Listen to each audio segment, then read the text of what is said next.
వాళ్ళకందరికి కూడా అయ్యా, ప్రజలకి కావాల్సింది నిమజ్జనాన్ని స్మూత్ గా తీసుకెళ్లి నిమజ్జనం చేయడం. నాకు ఈ వైపున కొంతమందో ఆ వైపున కొంతమందో ఇదెట్లండి అదెట్లండి, ఆ రూట్ ఏంటి ఈ రూట్ ఏంటి అని విపరీతంగా ప్రశ్నిస్తా ఉన్నా. దయచేసి దీన్ని మనసులో నుంచి తీసేయాల్సిందిగా ప్రజలందరినీ కోరుతా ఉన్నా, మిమ్మల్ని కూడా కోరుతా ఉన్నా.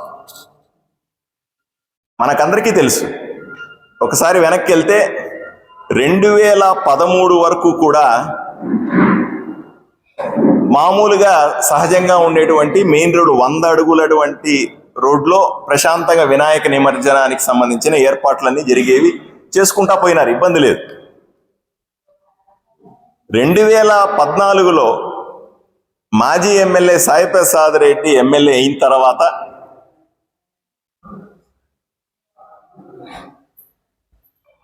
తన అధికారాన్ని ఉపయోగించి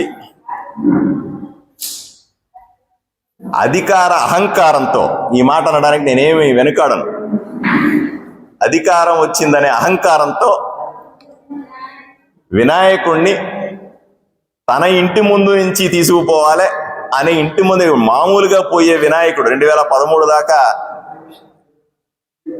నార్మల్గా వెళ్ళే వినాయకుడిని తన ఇంటి ముందు నుంచి లాక్కుపోయినాడు సాయి ప్రసాద్ రెడ్డి. అధికార అహంకారం, లెక్కలేనితనం, నా ఇంటి ముందు దేవుడు పోవాలా అని, ఎమ్మెల్యే అయినాను కదా నా ఇంటి ముందు పోవాలా అని. ఏమయ్యా, నీ ఇంటి ముందు అప్పుడు నేను ఇప్పుడు ఎమ్మెల్యే అయినాను, మా ఇంటి ముందు తీసుకెళ్తానా దేవుణ్ణి? దేవుడు తన రూట్లో ఆయన పోతారు, ఆయన ఏ రూట్లో తీసుకెళ్లాలని అధికారులు చూసుకుంటారు. అలాగా 10 సంవత్సరాల పాటు ఆయన అధికార దర్పాన్ని, అహంకారాన్ని ప్రదర్శించి వినాయకుడిని ఇంటి ముందే పోవాలా అని చేసిన సందర్భాన్ని నేను ప్రజలకు గుర్తు చేస్తా ఉన్నా. ఇది మంచి పద్ధతి కాదు, ఎవరు చేయని పని, దేవుడు మెచ్చని పని. అహంకారాన్ని ఏ దేవుడు ఒప్పుకుంటాడండి? అటువంటి పని ఆయన చేసినాడు. అప్పటి నుంచి ఈ రూట్ వ్యవహారం అనేది ఆదోనిలో పెద్ద చర్చనీయాంశంగా తయారైంది. అది చర్చించాల్సిన అంశమే కాదు నాకు తెలిసినంత వరకు కూడా. ఏ రూటు అనుకూలంగా ఉంటే, ఏ రూటు కంఫర్టబుల్గా అనిపిస్తే, తెలుసు అతనికి, సాయి ప్రసాద్ రెడ్డికి తెలిసి 100 అడుగుల రోడ్లో నుంచి దేవుడు పోతూ ఉంటే వాళ్ళు చెప్పే, అప్పుడు వచ్చినటువంటి, ఎప్పుడో 2011లో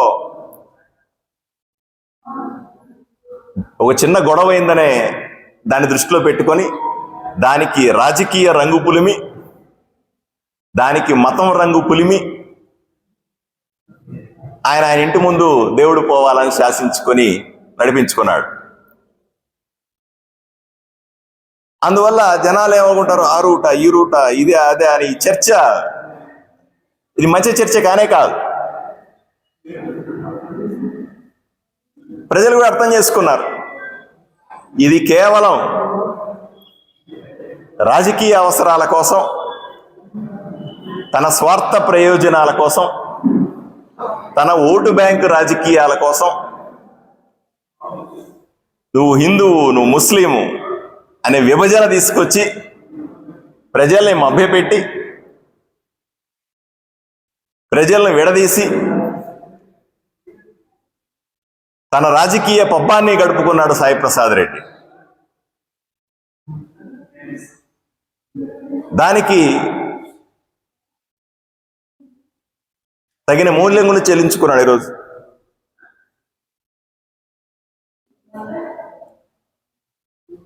ఆదోనిలో ఉన్నటువంటి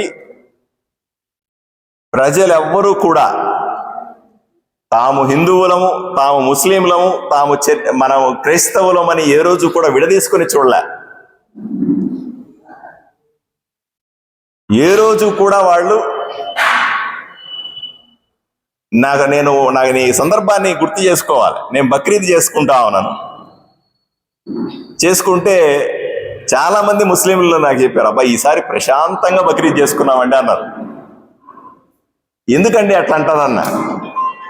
అంతేనండి, ఇన్ని సంవత్సరాల తర్వాత ప్రశాంతంగా జరిగింది బక్రీదు.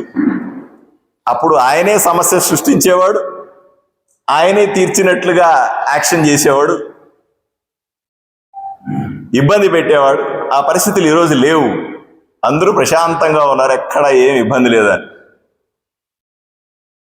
ఈరోజు వినాయక చవితి ఎంత బ్రహ్మాండంగా జరుగుతా ఉంది చూడండి. దయచేసి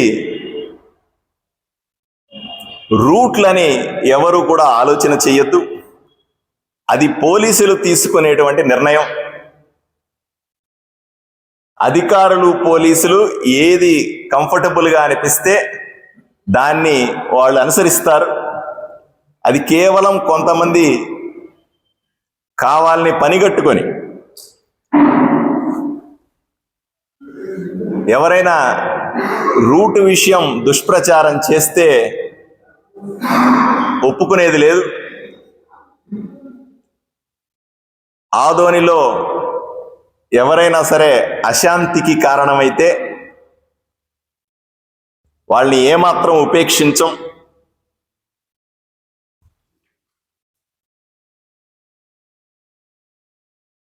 ఎవరికి ఇబ్బంది లేని విధంగా, ఎవరికి సమస్య లేని విధంగా, ఎవరి మనోభావాలు దెబ్బతినకుండా నిమజ్జనాన్ని ప్రశాంతంగా ముగించే పరిస్థితిని, ఆ రకమైన ఆలోచనని, ఆ రకమైనటువంటి ఏర్పాట్లను చేసుకుందామని మీకందరికీ కూడా రిక్వెస్ట్ చేస్తా ఉన్నాను.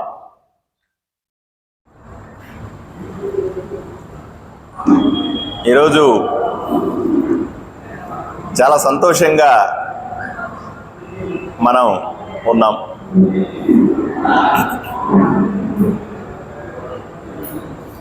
ఆదోనిలో మంచి పండగ వాతావరణం నెలకొంది.